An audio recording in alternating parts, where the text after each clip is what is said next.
Sharavati pumped storage ಜಲವಿದ್ಯುತ್ ಯೋಜನೆ ಇದು ಶರಾವತಿ ನದಿಯ ಅಸ್ತಿತ್ವದಲ್ಲಿರೋ ತಲಕಳಲೆ ಮತ್ತು ಗೇರುಸೊಪ್ಪೆ ಜಲಾಶಯಗಳ ನಡುವೆ ಸುಮಾರು 2,000 ಮೆಗಾವ್ಯಾಟ್ ವಿದ್ಯುತ್ ಉತ್ಪಾದಿಸುವ ಗುರಿ ಹೊಂದಿರುವ ಒಂದು ಭೂಗತ ಜಲವಿದ್ಯುತ್ ಯೋಜನೆಯಾಗಿದೆ.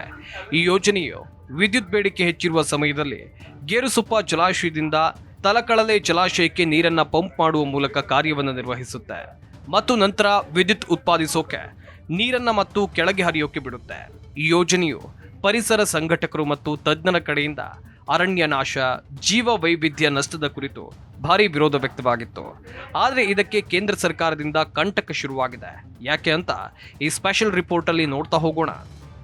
2,000 ಮೆಗಾವ್ಯಾಟ್ ಸಾಮರ್ಥ್ಯದ ಶರಾವತಿ ಪಂಪ್ಡ್ ಸ್ಟೋರೇಜ್ ಜಲವಿದ್ಯುತ್ ಯೋಜನೆಗಾಗಿ ಪಶ್ಚಿಮ ಘಟ್ಟದ ಸುಮಾರು 54 ಹೆಕ್ಟೇರ್ ಅರಣ್ಯ ಭೂಮಿಯನ್ನ ಬಳಸಿಕೊಳ್ಳುವ ಕುರಿತು ರಾಜ್ಯ ಸರ್ಕಾರದ ಪ್ರಸ್ತಾವನೆಯನ್ನ ಕೇಂದ್ರ ತಡೆಹಿಡಿದಿದೆ.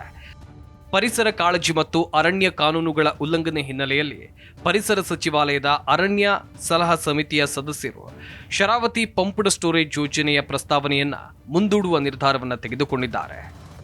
ಅಕ್ಟೋಬರ್ 27ರಂದು ನಡೆದ ಸಮಿತಿಯ 11ನೇ ಸಭೆಯ ನಡಾವಳಿಯ ಪ್ರಕಾರ ಪ್ರಸ್ತಾವಿತ ಯೋಜನೆಯ ಪ್ರದೇಶವು ಪಶ್ಚಿಮ ಘಟ್ಟಗಳ ಮಧ್ಯೆ ಇರುವ ಶರಾವತಿ ಕಣಿವೆಯ ಸಿಂಹಬಾಲನ ಮಕಾಕ್ ಅಭಯಾರಣ್ಯದ ಒಳಗೆ ಇದೆ.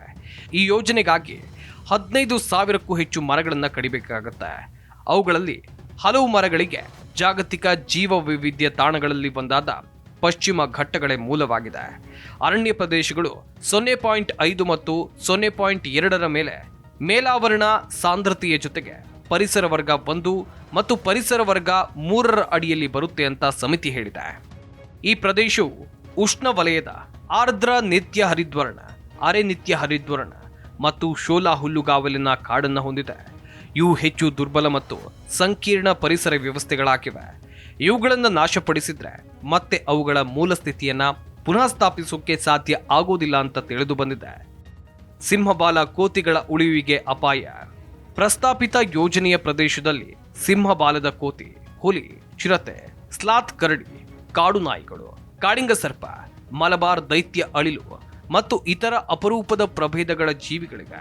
ಶರಾವತಿ ಕಣಿವೆಯ ಅಭಯಾರಣ್ಯದಲ್ಲಿ 730 ಸಿಂಹಬಾಲದ ಕೋತಿಗಳು ಇರೋದನ್ನ ವನ್ಯಜೀವಿ ಗಣತಿ ಉಲ್ಲೇಖಿಸಿತ್ತು ಮತ್ತು ಆವಾಸ ಸ್ಥಾನಕ್ಕಾಗಿ ಹಾನಿ ಸಿಂಹಬಾಲದ ಕೋತಿಗಳ ಉಳಿವಿಗೆ ಗಂಭೀರ ಆರೋಪವನ್ನು ಉಂಟು ಮಾಡುತ್ತೆ ಅಂತ ಸಮಿತಿ ಎಚ್ಚರಿಸಿದೆ. ಯೋಜನೆಯ ಪ್ರತಿಪಾದಕರು ಪರಿಹಾರವಾಗಿ ನೀಡೋ ಅರಣ್ಯೀಕರಣ ಸ್ಥಳವು ಸಿಂಹಬಾಲದ ಕೋತಿಗಳ ಆವಾಸ ಸ್ಥಾನದ ನಷ್ಟವನ್ನ ಸರಿದೂಗಿಸೋಕೆ ಸಾಧ್ಯ ಆಗೋದಿಲ್ಲ ಮತ್ತು ಆರ್ದ್ರ ನಿತ್ಯ ಹರಿದ್ವರ್ಣ ಕಾಡುಗಳ ಸಂಕೀರ್ಣ ಪರಿಸರ ವ್ಯವಸ್ಥೆಗಳಾಗಿವೆ ಮತ್ತು ಅವುಗಳನ್ನು ಪುನರಾವರ್ತಿಸುವುದು ಕಷ್ಟ ಅಂತ ಸಮಿತಿ ತಿಳಿಸಿದೆ. ಈ ಯೋಜನೆಯಿಂದ ಮಾನವ ವಾಸಸ್ಥಾನಗಳಿಗೂ ಹಾನಿ. ಸಮಿತಿಯ ಎಂಜಿನಿಯರ್ ವಿನ್ಯಾಸ ಪರಿಶೀಲನೆ ಮಾಡಲಾಗಿದೆ. ಈ ಸಮಿತಿಯು 2 ಜಲಾಶಯಗಳು, 3.2 ಕಿಲೋಮೀಟರ್ ಉದ್ದದ ಸುರಂಗಗಳು, 500 ಮೀಟರ್ ಆಳದವರೆಗೆ ಕೊರೆಯುವ ಮತ್ತು ಭೂಗತ ಕೆಲಸಗಳಿಗಾಗಿ ಕೊರೆಯುವಿಕೆ ಮತ್ತು ಬ್ಲಾಸ್ಟಿಂಗ್ ಅನ್ನ ಒಳಗೊಂಡಿದೆ. ಈ ಪ್ರದೇಶ ಭೂಕಂಪ ವಲಯ 3ರಲ್ಲಿ ಬರುತ್ತೆ ಮತ್ತು ಬ್ಲಾಸ್ಟಿಂಗ್, ಭಾರಿ ಮಾನ್ಸೂನ್ ಮಳೆಯ ಸಂಯೋಜನೆಯು ಭೂಕುಸಿತ ಮತ್ತು ಭೂ ಸವೆತದ ಅಪಾಯಗಳನ್ನು ಉಲ್ಬಣಿಸಬಹುದು. ಇದರಿಂದ ಈ ಪ್ರದೇಶದ ಪರಿಸರಕ್ಕೆ ಮಾತ್ರ ಅಲ್ಲದೆ ಮಾನವ ವಾಸಸ್ಥಾನಕ್ಕೂ ಹಾನಿಯಾಗಬಹುದು ಅಂತ ಎಚ್ಚರಿಕೆಯನ್ನು ಕೊಟ್ಟಿದೆ. ಬೆಂಗಳೂರಿನ ಪ್ರಾದೇಶಿಕ ಕಚೇರಿಯ ಅರಣ್ಯ ಉಪಮಹಾನಿರೀಕ್ಷಕರು ಶರಾವತಿ ಕಣಿವೆ ಅಭಯಾರಣ್ಯದ ಒಳಗೆ ಇರುವುದರಿಂದ ಮತ್ತು ಮಧ್ಯ ಪಶ್ಚಿಮ ಘಟ್ಟಗಳ ಪರಿಸರ ಸೂಕ್ಷ್ಮತೆಯ ಕಾರಣದಿಂದಾಗಿ ಈ ಪ್ರಸ್ತಾವನೆಯನ್ನ ಶಿಫಾರಸು ಮಾಡಿಲ್ಲ ಅಂತ ತಿಳಿದು ಬಂದಿದೆ. ಆರ್ಥಿಕ ಯೋಜನೆಗಳಿಗಿಂತ ಪರಿಸರದ ಮೇಲಾಗುವ ಪರಿಣಾಮ ಹೆಚ್ಚಿನದು. ಕರ್ನಾಟಕದ ಚೀಫ್ ವೈಲ್ಡ್ ಲೈಫ್ ವಾರ್ಡನ್ ಕೂಡ ಆಕ್ಷೇಪಣೆಯನ್ನು ವ್ಯಕ್ತಪಡಿಸಿ ಈ ಯೋಜನೆಯ ಅನುಷ್ಠಾನ ಭೂದೃಶ್ಯದ ಸಸ್ಯ ಮತ್ತು ಪ್ರಾಣಿಗಳಿಗೆ ಅಗಾಧ ಹಾನಿ ಉಂಟು ಮಾಡಬಹುದು ಅಂತ ಎಚ್ಚರಿಸಿದ್ದಾರೆ. ಈ ಯೋಜನೆಯನ್ನ ಕಾರ್ಯಾರಂಭ ಮಾಡೋದ್ರಿಂದ ಉಂಟಾಗುವ ಆರ್ಥಿಕ ಪ್ರಯೋಜನಗಳಿಗಿಂತ ಪರಿಸರದ ಮೇಲಾಗುವ ಪರಿಣಾಮ ಹೆಚ್ಚಿನದ್ದಾಗಿದೆ ಅಂತ ಅವರು ಅಭಿಪ್ರಾಯವನ್ನು ಪಟ್ಟಿದ್ದಾರೆ. ವಿದ್ಯುತ್ ವರ್ಗಾಯಿಸೋಕೆ ಪ್ರಸ್ತಾಪಿಸಲಾದ ಪ್ರಸರಣ ಮಾರ್ಗಗಳು ಪ್ರಾಥಮಿಕವಾಗಿ ಅರಣ್ಯ ಸಂರಕ್ಷಣಾ ಕಾಯ್ದೆ 1980ರ ಉಲ್ಲಂಘನೆಯಾಗಿರುವುದು ಇಲ್ಲಿ ಕಂಡು ಬರ್ತಾ ಇದೆ ಮತ್ತು ಆ ಮಾರ್ಗಗಳಿಗೆ ಅರಣ್ಯ ತೆರವು ಸ್ಪಷ್ಟವಾಗಿಲ್ಲ ಅಂತ ಸಮಿತಿ ಹೇಳಿದೆ. ಯೋಜನೆಯ ಪ್ರತಿಪಾದಕರು ವೈಜ್ಞಾನಿಕವಾಗಿ ವಿನ್ಯಾಸಗೊಳಿಸಲಾದ ವನ್ಯಜೀವಿ ಹಾನಿ ತಗ್ಗಿಸುವ ಯೋಜನೆಯನ್ನು ಸಿದ್ಧಪಡಿಸಬೇಕು ಮತ್ತು ಪ್ರಸ್ತಾವನೆಯನ್ನು ಪರಿಗಣಿಸುವ ಮೊದಲು ವಿವರವಾದ ಜಲವಿಜ್ಞಾನ ಅಧ್ಯಯನವನ್ನು ನಡೆಸಬೇಕು ಅಂತ ಸಮಿತಿ ಹೇಳಿದೆ.